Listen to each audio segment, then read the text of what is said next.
স্কন্ধ পুরাণ, ব্রহ্মপুরাণ এবং অন্যান্য হিন্দু ধর্মগ্রন্থে বর্ণিত আছে যে মালব দেশের রাজা ইন্দ্রদুম্ন স্বপ্নাদেশ পেয়ে নীলমাধবের সন্ধানে বের হন।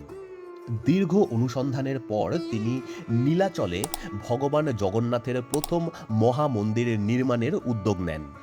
যদিও এই কাহিনীর ঐতিহাসিক প্রমাণ সীমিত, তবুও জগন্নাথ সংস্কৃতির ভিত্তি হিসেবে এটি আজও গভীরভাবে বিশ্বাস করা হয়।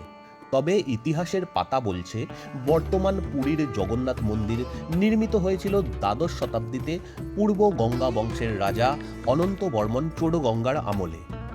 এরপর থেকে জগন্নাথ ধাম শুধু একটি ধর্মীয় কেন্দ্র নয়, বরং ওড়িশার সাংস্কৃতিক এবং রাজনৈতিক পরিচয়েরও কেন্দ্রবিন্দু হয়ে ওঠে। আর সেই জগন্নাথ সংস্কৃতির সবচেয়ে মহিমান্বিত প্রকাশ হল রথযাত্রা। এমন এক উৎসব যেখানে ভগবান নিজেই মন্দির ছেড়ে ভক্তদের মাঝে আসেন। রাজা প্রজা, ধনী গরিব, জাতি বর্ণের সমস্ত বিভেদ ভুলে লাখো লাখো মানুষ একসঙ্গে টানেন সেই রথের দড়ি।